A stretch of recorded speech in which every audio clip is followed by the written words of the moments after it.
Well, welcome to RU 703, guys. Bill, I'm going to get started. I was a little bit late there, sorry. Good to have you all here tonight, and continue to pay for Brother Thomas, Shelley, Frederick. They lost, I guess most of you guys know by now, they lost Tom's mom and dad and Shelley's mom within an 8-day period. They all went to heaven. And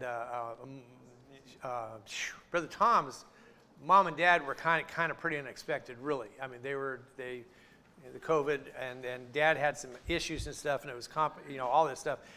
Shelley's mom, they knew for a long time that was coming. That doesn't make it any easier, okay? And they're dealing with that, family and friends and all that, and Tom and Shelley are kind of helping the rest of their individual families do things, and so they're just under a lot of stuff. So if you pray for them, I know they'd really appreciate it. They'd like to be here. So just keep that in mind. And everybody's going through something. I love that. I think that a lot when one of his pastors said, be nice to everybody because everybody's having a rough day. And everybody is. I mean, y'all look at somebody and they look like they're smiling and then they're happy and they're bouncing around, but you don't know what happened in their life. We tell teachers that in the school. So a kid comes in and he's really cranky today and you think, what is wrong with this kid? They're acting like but you don't know. Maybe he just watched his dad beat his mom up before he walked in that door. Or something, because you don't know, and so there's probably a reason stuff is going on. So we just need to be nice. That's what we're here for, is to help each other, just to be a safe place. A place if somebody needs to come in and talk. Sometimes it doesn't have to be me, but maybe you have a person here that you feel the freedom just to talk to, not to get advice, just to talk, because that helps a lot sometimes. Just to be able to say some things without any response. It just allows air into it, so it doesn't smell as bad and get all pressured down in there and stuff. Sometimes you just need to lift it out and take some of the pressure off. And that's what we're here for, to help each other to find, maintain, and grow that walk with the Lord. And our walk with the Lord is everything. It's not what we do. It's not the things we do. It's not the things we accomplish. It's not, don't take this wrong, it's not how many souls we lead to the Lord. It's not the Sunday school class we teach. There's nothing, that's good stuff. But that's secondary to what's your relationship with the Lord, because that's what he's interested in. He likes all that other stuff. But I did that stuff for years without much relationship with him, and he wasn't real happy with this. He liked the results, but he wasn't happy with me because I didn't have a relationship. I didn't have a growing relationship with him. I had a relationship, but it wasn't much.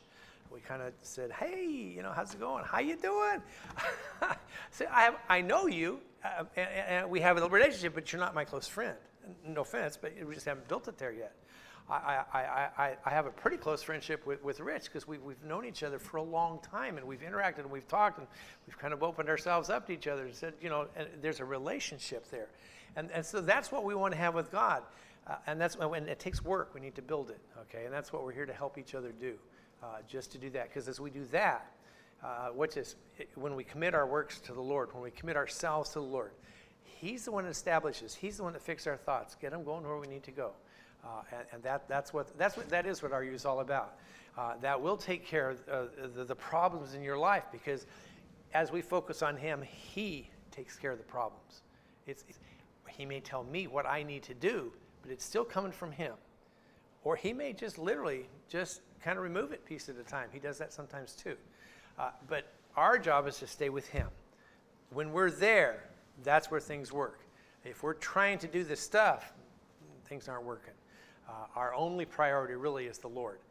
I used to teach the 7 priorities in life. There's God and spouse and family and ministry and job and friends and others and friends. Others and self. I'm sorry, friends and self. And I said, if you see one of these out of whack, you got to take care of the priorities. That's not true. I was wrong. There's only one priority. Take care of your relationship with God. Because when that one's right, the other ones will fall into line. Now, when we see one of the other ones out of line, that's not what we need to take care of. That means our relationship with him is wrong. That's a warning sign. Take care of your relationship with Christ. It's not, don't work on your marriage, but if your marriage is not working, it's because your relationship with Christ is not right. And if you fix that, he will guide you into fixing the marriage. You don't fix the marriage. You get your relationship with him. And he will get your marriage fixed. He will tell you what to do. I'm not saying ignore your marriage. Please don't. Well, Mr. Corright said, I don't have to pay any attention to him. That's not what I'm saying. Okay, so, and one of the ways we do that, he gives us, Mother Currington gave us these things here. It's just ways to make good decisions.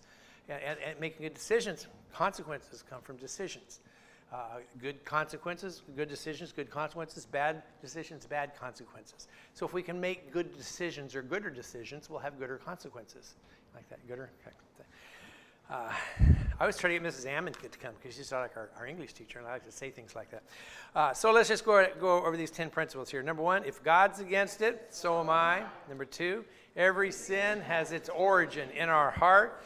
Number 3, it's easier to keep the heart clean than to clean it after it's been defiled. Number 4, we cannot fight a fleshly appetite by indulging in it. Number 5, small compromises lead to great disasters. Number 6, those who do not love the Lord will not help you serve the Lord. Number 7, our sinful habits do hurt those who follow us. Number 8, it's not possible to fight a fleshly temptation with a fleshly weapon. Number 9, we lose our freedom to choose when we give in to temptation. Our consequences are inevitable, incalculable, and up to God. And number 10, God balances guilt with blame. Accept the blame for your actions, and God will remove the guilt.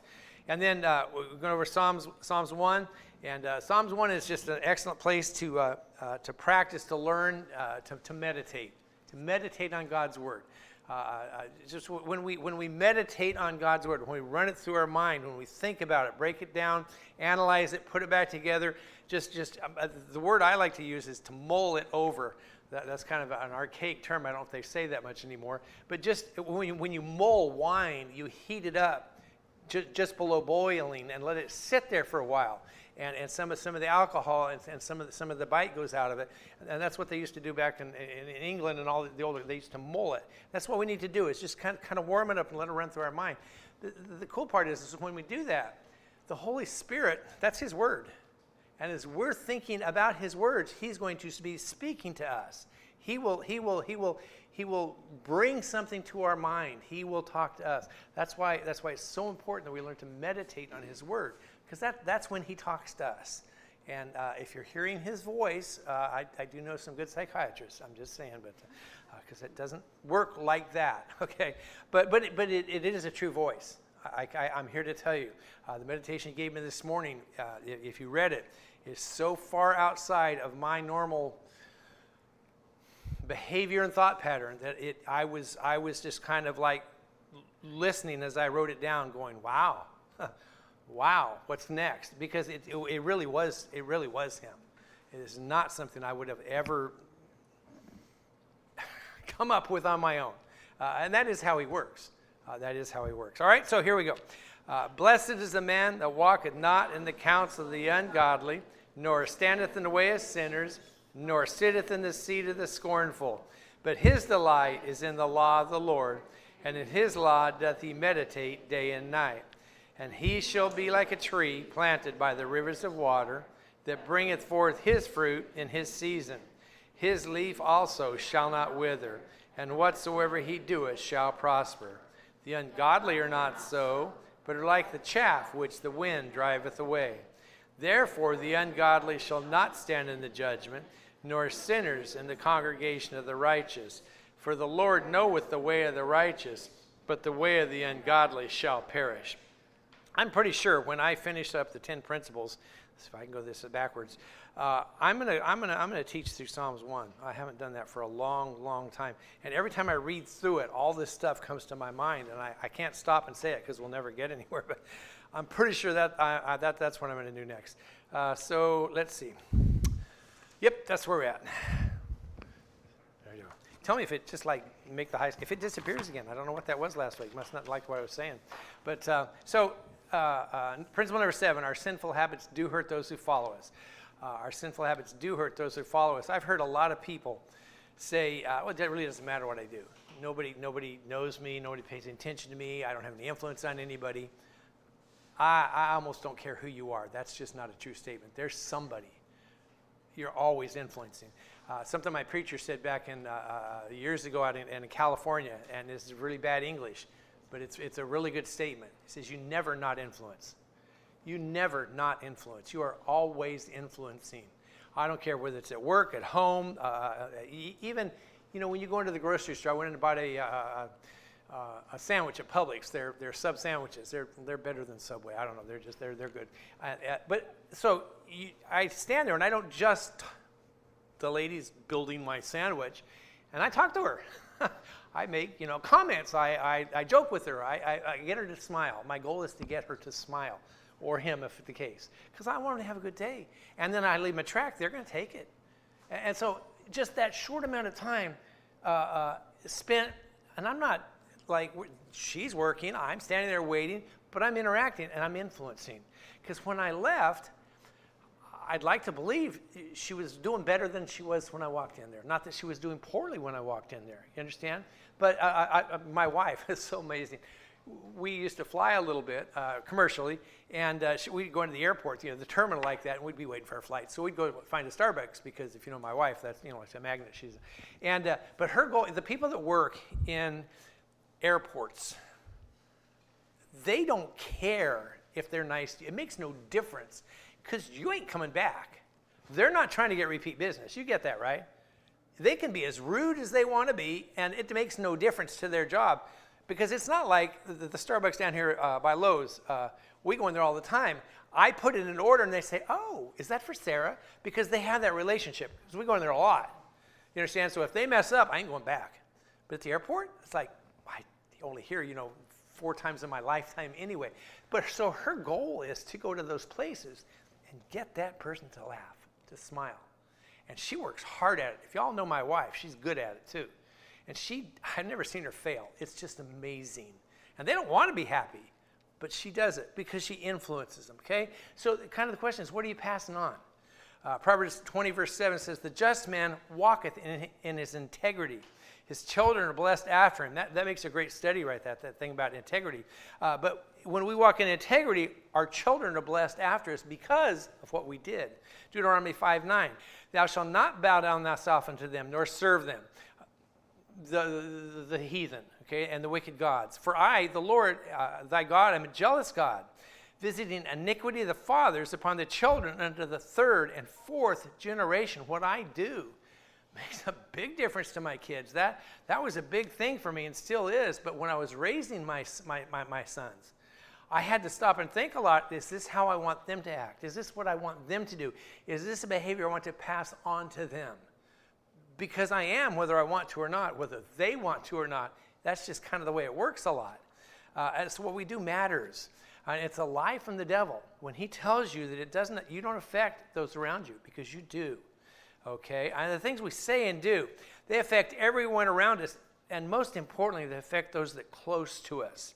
Have you ever dropped a rock into a still pond, or thrown a rock? It hits, and the ripples come out in all directions. Y'all seen that?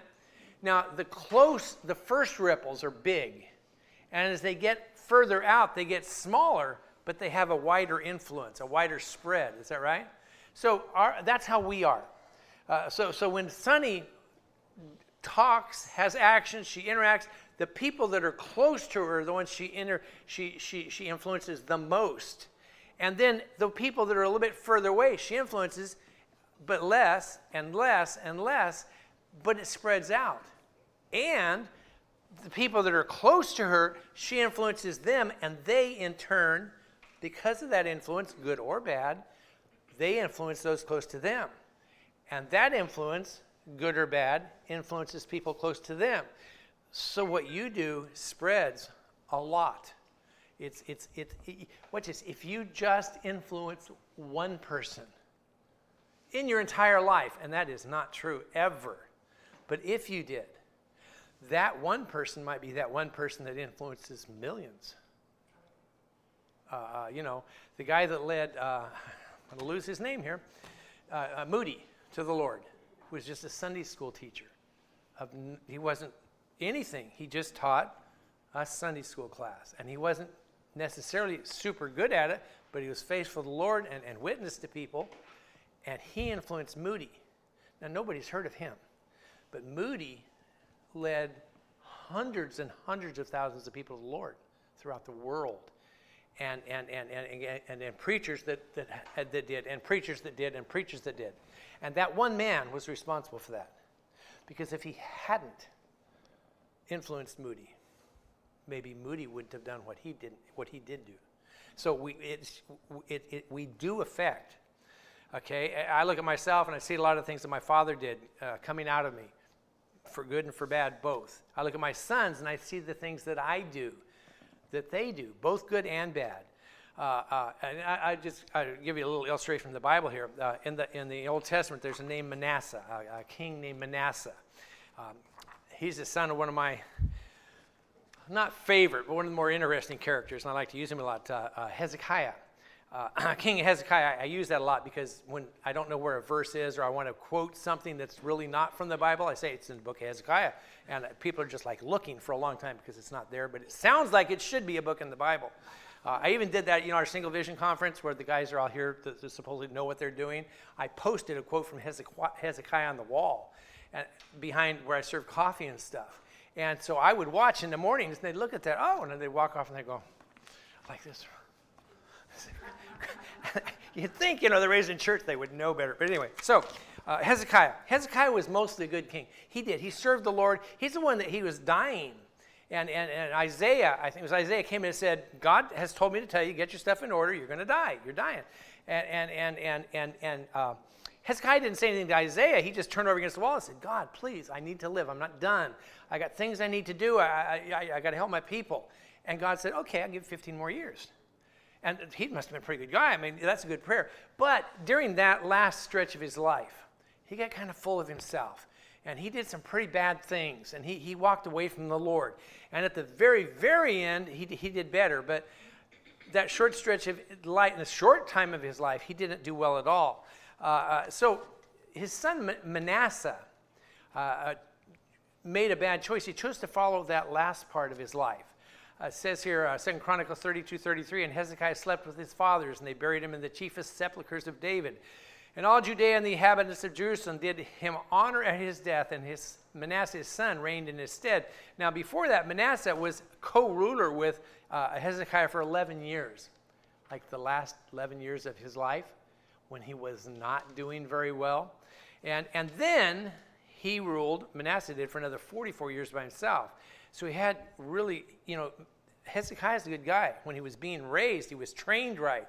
He was taught right. He had a great potential, but he refused to follow his father's footsteps. And actually, what he did, Manasseh, was to focus on the few bad years that his father had. And because during that period when his dad was not doing well is when he was co-ruler with him. And that was the influence that he took. So this is talking about Manasseh here, 33:2, 2 Chronicles. But he, Manasseh, did that which was evil in the sight of the Lord, like unto the abominations of the heathen, whom the Lord had cast out before the children of Israel.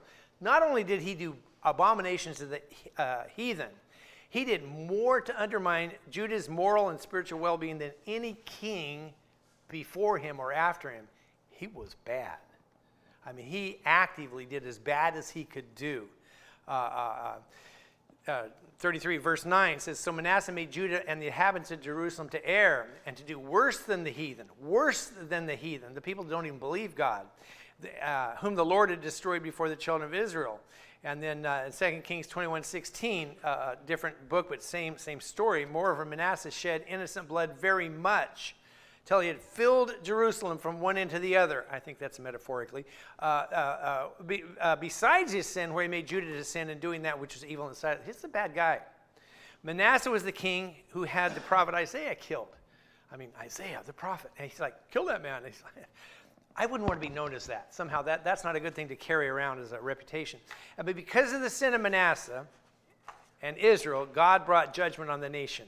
The Assyrians, who were some of the worst people in the Bible, the most evil and some of the cruelest people. They did horrible things. In history, you can look at the Assyrians, that you did not want to be conquered by the Assyrians. They came and took the kingdom, and they took Manasseh, and they carried him to Babylon, took him captive, and kept him alive. And in Babylon, the Bible talks about it. He was tortured, Manasseh. He was greatly mistreated. I mean, they tortured him. They did all this stuff. It was horrible. Because of his judgment, because of the misery he was in, he got right with God. And he cried out to God. He truly cried out to God. And he repented of his sin. He said, I have totally blown this. I'm not asking for deliverance because I'm in such bad pain. I'm not asking for deliverance because I just have, I've come to myself. I realize what I've done is just horrible to you. And God forgave him. 2 Chronicles 33:12. And when he was in affliction, he besought the Lord his God and humbled himself greatly. That's a big thing right there. We could always do that. Before the God of his fathers, and prayed unto him, and he was entreated of him. God was entreated of him. He listened to him and heard his supplication and got him out of captivity and brought him back to Jerusalem into his kingdom. Then Manasseh knew that the Lord, he was God. Now he's all in with God. He truly is.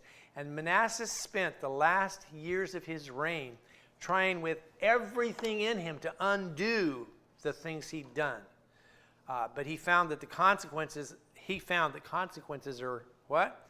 Inevitable, incalculable, and up to God. And he could not undo the things he'd done. He tried. He tried. He tried to get rid of the idol worship. He tried to get rid of these places. He tried to get rid of the sodomites. He tried to get rid of the things that he was actively bringing in before. And he worked hard at it. He gave it everything. But he couldn't undo some of it. But Manasseh's son, Ammon, that's how you say it, followed him to the throne. Ammon's name he's named after the Egyptian sun god. That's a good person to name your son if you are an Israelite, God and all that. Name it after a foreign god. That's a smart thing right there. And it shows the wickedness of Manasseh's earlier life. Ammon's life reflected the wickedness of his father when he was growing up. Manasseh repented, but lost his son to wickedness, because he influenced him. And that was the influence that he left with him. It's 2 Kings 21:19. Ammon was 22 years old when he began to reign, and he reigned 2 years in Jerusalem. And he did that which was evil in the sight of the Lord, as his father Manasseh did. And he walked in all the ways his father walked in, served the idols his father served, and worshipped them. And he forsook the Lord God of his father, walked not in the way of the Lord's. And the servants of Amnon conspired against him and slew the king in his own house after 2 years. Okay, now, so here's Hezekiah. And he did good, except for the part that he didn't. And during that time he wasn't doing good. That's when he influenced his son. Okay, and his son was influenced. That's how he lived. And right at the end of his life, he repented. But he'd already raised his son by then.